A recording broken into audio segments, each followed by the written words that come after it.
जय जोहार, नमस्कार। दैनिक छत्तीसगढ़ चैनल देख रहे हैं आप और छत्तीसगढ़ प्रदेश की आज की सभी प्रमुख बड़ी खबरों को एक एक करके हम आपको विस्तार से बताएंगे। इससे पहले अगर आप छत्तीसगढ़ प्रदेश के हैं, छत्तीसगढ़ समाचार ठीक इसी प्रकार रोजाना देखना चाहते हैं तो नीचे लाल कलर का सब्सक्राइब बटन दिया है, जिसे दबाकर इस चैनल को आपको सब्सक्राइब करना है। शुरुआत करते हैं पहली बड़ी खबर के साथ। खूबचंद बघेल स्वास्थ्य सहायता योजना के तहत अब APL राशन कार्ड धारियों को भी इसकी सुविधा मिलने जा रही है।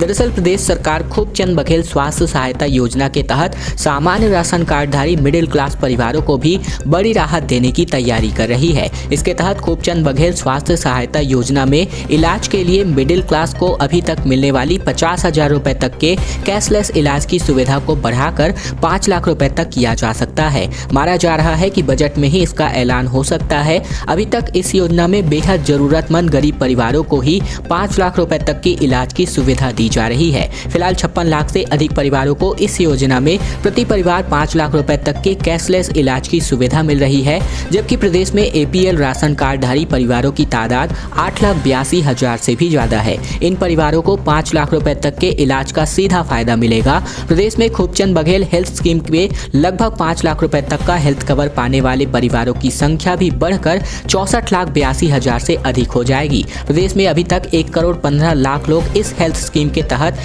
कार्ड बनवा चुके हैं। राज्य सरकार इस योजना की जद में सभी परिवारों को लाना चाहती है। इस हेल्थ स्कीम की शुरुआत सरकार ने वित्त वर्ष 2020-21 के दौरान 550 करोड़ रुपए के बजट का प्रावधान किया था। अब तक प्रदेश में 9,25,000 से अधिक लोग इस हेल्थ स्कीम के जरिए इलाज की फ्री सुविधा ले चुके हैं। वहीं 14,12,000 से अधिक लोग क्लेम हो चुके हैं। दुर्ग यूनिवर्सिटी के सभी कॉलेजों में ऑफलाइन एग्जाम कराने की तैयारी की जा रही है। कुलपति ने कहा कि प्रदर्शन छोड़कर के सभी विद्यार्थी परीक्षा की तैयारी करें, सभी को सेंटर आकर ही परीक्षा देना होगा। दरअसल हेमचंद विश्वविद्यालय दुर्ग व उससे संबंधित 118 महाविद्यालयों में वार्षिक परीक्षाएं ऑफलाइन ही होगी और इसको लेकर के विराम लग गया है। दरअसल कुलपति डॉक्टर अरुणा पल्टा ने स्पष्ट कर दिया है कि आने वाली सभी एग्जाम ऑफलाइन मोड पर ही आयोजित होंगे। यूनिवर्सिटी में इस बार सभी कॉलेजों और कोर्सेस मिलाकर 1,10,000 से ज्यादा स्टूडेंट्स इसकी परीक्षा देंगे।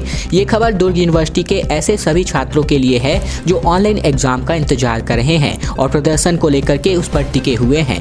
दुर्ग यूनिवर्सिटी की ओर से जारी प्रेस रिलीज में साफ साफ स्पष्ट रूप से कहा गया है कि सभी छात्र ऑफलाइन एग्जाम की तैयारी करें, बेवजह किसी प्रदर्शन का हिस्सा ना बने, पढ़ाई पर फोकस करते हुए परीक्षा की तैयारी करें और अपना भविष्य बेहतर करें। विश्वविद्यालय को यह प्रेस रिलीज कुछ दिन पहले ही NSUI के द्वारा ऑनलाइन एग्जाम कराने की मांग को लेकर किए गए प्रदर्शन को लेकर जारी करनी पड़ी है। इस प्रदर्शन में कई हजार से भी अधिक छात्र छात्राओं ने भाग लिया था। उन्होंने ऑनलाइन एग्जाम कराने की मांग को लेकर प्रदर्शन रैली निकालने के साथ ही विश्वविद्यालय का घेराव करके नारेबाजी भी की थी, जिसके बारे में हमने आपको न्यूज कवरेज भी प्रदान किया हुआ था।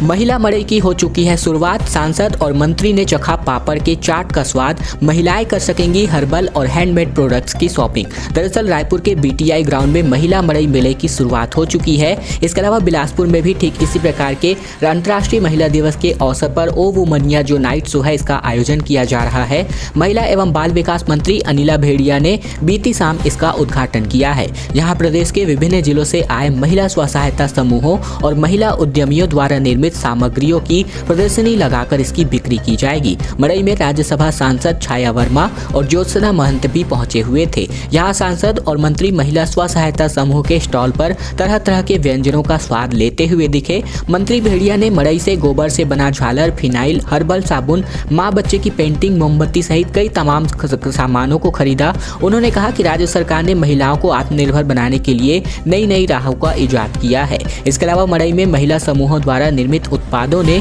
सभी महिला नेताओं का मन मोह लिया और यहां मंत्री और सांसदों ने महिलाओं द्वारा बनाए गए जो विभिन्न उत्पाद है जो यहां पर प्रदर्शनी लगाई गई थी, इनकी शॉपिंग भी की है। आप सभी यहां पर जाकर भी देख सकते हैं। 9 मार्च को पेश होगा छत्तीसगढ़ का बजट। इस बार विधानसभा अध्यक्ष बोले कि सदन की कार्यवाही अब हर साल बचेंगे लगभग 58 पेड़, लगभग तकरीबन 10 टन कार्बाइड ऑक्सीजन भी कम होगा। दरअसल बात करें छत्तीसगढ़ विधानसभा का बजट सत्र जो है 7 मार्च से शुरू हो रहा है और इस बार जो है यहाँ पर क्वेश्चंस यानी कि जो प्रश्न लगाए गए हैं वो पूरी तरीके से ऑनलाइन मोड पर लगाए गए हैं, जिसकी वजह से लगभग 58 पेड़ों को कटने से बचाया जा चुका है। यानी कि इन पर जो पेपर खर्च होने थे, जो प्रश्न लगाए जाने थे इन पर, तो ये इनकी वजह से 58 पेड़ बचे हैं। इसके अलावा शुरुआत राज्यपाल अनुसुईया उइके के अभिभाषण से होगी। मुख्यमंत्री भूपेश बघेल 9 मार्च को साल 2022-23 का वार्षिक बजट पेश करेंगे, जिस पर सभी की निगाहें होंगी। इसके अलावा विधानसभा अध्यक्ष डॉक्टर चरणदास महंत ने इसकी जानकारी बीती रात दी है। उन्होंने बताया कि सदन की कार्यवाही में अब हर साल 58 पेड़ बचेंगे, वहीं पर्यावरण में तकरीबन 10 टन कार्बाइड ऑक्साइड का भी उत्सर्जन कम होगा। डॉक्टर चरणदास महंत ने विधानसभा में इस सत्र की शुरू हुई सवाल जवाब की ऑनलाइन प्रणाली के बारे में बात कर रहे थे। उन्होंने बताया कि पेपरलेस प्रणाली के प्रभाव से उन्होंने IIT खड़गपुर के पर्यावरण विज्ञान और इंजीनियरिंग विभाग से एक अध्ययन कराया है, उसकी प्रारंभिक रिपोर्ट आ गई है। इसके अलावा बात करें तो लगभग जो है इस बार के 8 साल में विधायकों ने कुल मिलाकर 36,650 सवाल लगाए हैं, यानी कि औसतन हर साल 4,550 सवाल पूछे गए हैं और प्रश्न पूछते हैं उसका उत्तर आने के लिए प्रत्येक चरण में तकरीबन 100 पेज का उपयोग संभावित है। ऐसे में सालाना 4,55,000 पेज खर्च होते हैं और यह खर्च रुकता है तो तकरीबन 2.2 टन कागज की बचत होगी। लगभग अगर बात करें तो 58 जो पेड़ है वो काटने से बच जाएंगे प्रति वर्ष, सिर्फ इस सवाल जवाब के कारण। इसके अलावा बता दें तो 7 को जो है यहाँ पर अनुपूरक बजट पेश किया जाएगा। और अब एक महत्वपूर्ण योजना के बारे में बात करते हैं, जिसके माध्यम से जो यहाँ पर गरीब परिवार के लोग हैं इनकी बेटी की जो यहाँ पर शादी है इनमें 25,000 रुपये मिलेंगे। दरअसल छत्तीसगढ़ के महिला एवं बाल विकास विभाग द्वारा संचालित छत्तीसगढ़ मुख्यमंत्री कन्या विवाह योजना गरीबी रेखा से नीचे जीवन यापन करने वाले परिवार या फिर मुख्यमंत्री खाद्यान्न योजना अंतर्गत जो राशन कार्डधारी परिवार है इनकी विवाह योग्य बेटियों के शादी को सपने के पूरा करने का प्रयासरत है। इस योजना के माध्यम से आर्थिक रूप से कमजोर परिवार की कन्या के विवाह पर सरकार 25,000 रुपए की आर्थिक सहायता राशि प्रदान करती है। ऐसे में योजना का लाभ 18 वर्ष से अधिक आयु के अधिकतम 2 कन्याओं को दिया जा रहा है। आर्थिक तंगी के कारण ऐसी कई सारी समस्याएं हैं, ऐसी कई सारी जो कन्याएं हैं जो अविवाहित रह जाती हैं, ऐसे में उनको अपना जीवन यापन करने में कई प्रकार की कठिनाइयों का सामना करना पड़ता है और इसी बात को ध्यान में रखते हुए छत्तीसगढ़ सरकार द्वारा मुख्यमंत्री कन्या विवाह योजना आरंभ किया गया है। दरअसल बात करें तो अभी तक इंडोर स्टेडियम परिसर में लगभग एक साथ 22 जिलों में सामूहिक विवाह समारोह का आयोजन किया गया था बीते साल और कोरोना महामारी को ध्यान में रखते हुए सभी जिलों में वर्चुअली जुड़े थे और पहली बार प्रदेश में एक साथ 3,229 जोड़ों का विवाह संपन्न हुआ था बीती साल। इस बार एक बार फिर से यहाँ पर विवाह संपन्न कराया जाना है और ऐसे में आपको बता दें कि इस योजना का उद्देश्य गरीब परिवारों को कन्या के विवाह के संदर्भ में होने वाली आर्थिक कठिनाइयों से बचाना है। इसमें 25,000 रुपए राज्य शासन देती है और प्रदेश सरकार की इस योजना के तहत 25,000 रुपए का प्रावधान है। इसी प्रकार इस योजना में दिव्यांग जोड़ों के लिए विवाह की प्रोत्साहन राशि 1 लाख रुपए है। राज्य शासन द्वारा मुख्यमंत्री कन्या विवाह की योजना के अंतर्गत अगर अधिक जानकारी आप देखना चाहते हैं तो आप विभागीय वेबसाइट cgwcd.gov.in पर पूरी जानकारी लेकर संपर्क कर सकते हैं। छत्तीसगढ़ में बाइकर्स के जबरदस्त स्टंट्स देखने को मिल रहे हैं। रायपुर में बाइकर्स की कलाबाजी देख करके लोग हैरान हुए। 30 फीट ऊपर हवा में नजर आई है बाइक। दरअसल रायपुर शहर में बाइक रेसिंग का हैरान कर देने वाला नजारा देखने को मिला है। यहाँ 30 फीट ऊपर हवा में बाइक नजर आई। बाइकर्स की हवा में कलाबाजी देख करके लोगों के होश उड़ रहे थे। हैरान होकर लोग तालियां बजाते रहे। यह मौका super cross bike racing championship का था। जैसे कि मैंने अभी बीते दिन आपको बताया था कि इसका आगाज हो चला है। राजधानी के आउटडोर स्टेडियम में इस रेसिंग के लिए खास ट्रैक तैयार किया गया है। 1 दर्जन से अधिक छत्तीसगढ़ के राइडर्स ने भी इस कंपटीशन में हिस्सा लिया है। देश के अलग अलग राज्यों से भी यहां बाइकर्स पहुंचे हैं और 6 मार्च को रेसिंग का फाइनल मुकाबला यानी कि आज के दिन होने जा रहा है।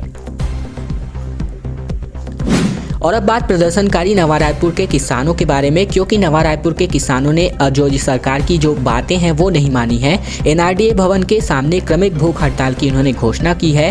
10 किसान उपवास पर बैठे रहे। दरअसल नवा रायपुर में पिछले 2 महीनों से भी अधिक समय से आंदोलन कर रहे किसान, अधिग्रहण प्रभावित जो किसान है, सरकार के प्रस्ताव पर अब नहीं माने हैं। अब किसानों ने आंदोलन को और तेज करने का फैसला कर लिया है। इसके तहत एनआरडीए भवन के सामने आंदोलन के मंच पर क्रमिक भूख हड़ताल की इन्होंने घोषणा की है। पहले 10 किसान जो है उपवास पर बैठे हैं। आंदोलन स्थल पर नेताओं ने कहा कि सरकार ने कहा है कि वे उनकी 6 मांगे मान रहे हैं, लेकिन ऐसा नहीं है कि उनकी 3 मांगे आंशिक रूप से मानी गई है। ऐसे में यह आंदोलन स्थगित नहीं करने की बात कही गई है। आंदोलन को तेज करने के लिए अब क्रमिक भूख हड़ताल करने की भी बात कही गई है। पहले दिन राखी गांव के कन्हैयालाल सिन्हा, साथ ही साथ जो भी यहाँ पर किसान नेता है, इन्होंने कुल मिलाकर 10 जो यहाँ पर किसान नेता है, ये लोग उपवास पर बैठ रहे हैं।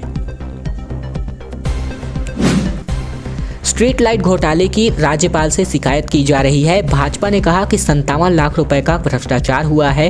केंद्र के पैसों का जगदलपुर में दुरुपयोग करने की बात सामने आ रही है। दरअसल बस्तर प्रवास पर रही छत्तीसगढ़ की राज्यपाल अनुसुईया उइके से बीते रात जो है यहाँ पर भाजपा के प्रतिनिधि मंडल ने मुलाकात की। भाजपाइयों ने स्ट्रीट लाइट लगाने के नाम पर 57,60,000 रुपए के भ्रष्टाचार की शिकायत राज्यपाल से की है। भाजपाइयों ने इसी मामले में राज्यपाल को ज्ञापन भी सौंपा है। साथ ही प्रधानमंत्री आवास योजना दिलाने के नाम पर गरीबों से लाख रुपए वसूलने वाली जगदलपुर के संजय गांधी वार्ड की कांग्रेसी पार्षद को गिरफ्तार करवाने और जनता को न्याय दिलाने पर राज्यपाल को धन्यवाद भी कहा है। बस्तर के 95 स्टूडेंट्स को मिला है गोल्ड मेडल। शहीद महेंद्र कर्मा यूनिवर्सिटी के तीसरे दीक्षांत समारोह में शामिल हुई राज्यपाल ने कहा कि यहां केंद्रीय विश्वविद्यालय बनाने की पहल होगी। दरअसल बात करें छत्तीसगढ़ में बस्तर के शहीद महेंद्र कर्मा विश्वविद्यालय में आयोजित दीक्षांत समारोह में बस्तर के 95 स्टूडेंट्स को स्वर्ण पदक से नवाजा गया। सभी छात्र छात्राओं को छत्तीसगढ़ की राज्यपाल अनुसुईया उइके ने गोल्ड मेडल और प्रशस्ति पत्र देकर सम्मानित किया है। साथ ही साल 2019-20 में पास हुए बस्तर के तकरीबन 28,509 स्टूडेंट्स को स्नातक और स्नातकोत्तर की उपाधि दी गई है। राज्यपाल ने सभी छात्र छात्राओं को बधाई भी दी है। राज्यपाल ने कहा कि यहाँ पदक प्राप्त करने वालों में लगभग 75% बालिकाएं हैं, जो इस बात का सूचक है कि स्त्रियां भी किसी भी क्षेत्र में पीछे नहीं हैं। वे अपनी दक्षता, क्षमता और प्रतिबद्धता से नए भारत की गाथा लिखने को तैयार है। उन्होंने कहा कि प्रकृति की गोद में बसे बस्तर के विद्यार्थी कोरोना जैसी कठिन परिस्थितियों में भी अपने लक्ष्य के प्रति अडिग रहे और अपने अथक परिश्रम और साधना से इस लक्ष्य को प्राप्त किया है।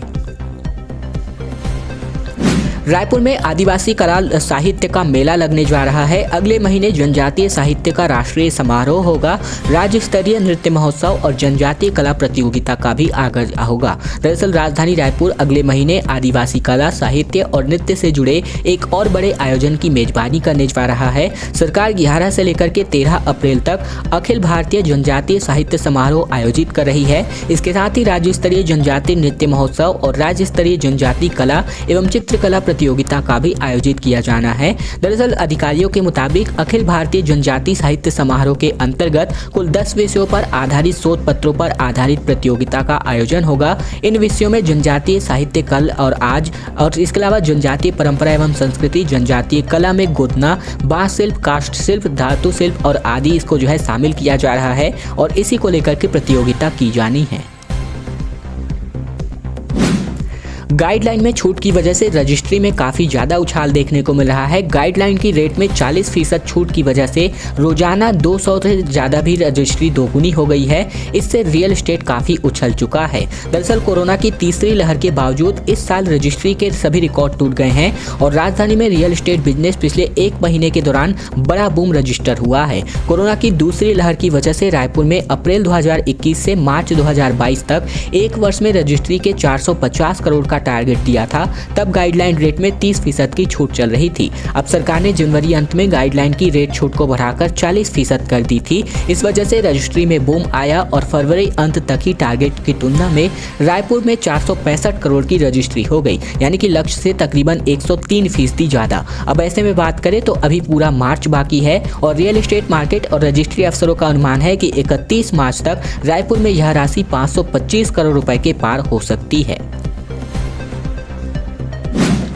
और अब बात करते हैं यूपी से लौटते वक्त बलरामपुर में उतरे सीएम भूपेश बघेल। इसके अलावा उत्तर प्रदेश के चुनाव प्रचार से मुख्यमंत्री लौट चुके हैं। भूपेश बघेल बोले कि कांग्रेस के लिए उत्तर प्रदेश में खोने को कुछ नहीं, सब पाना ही है।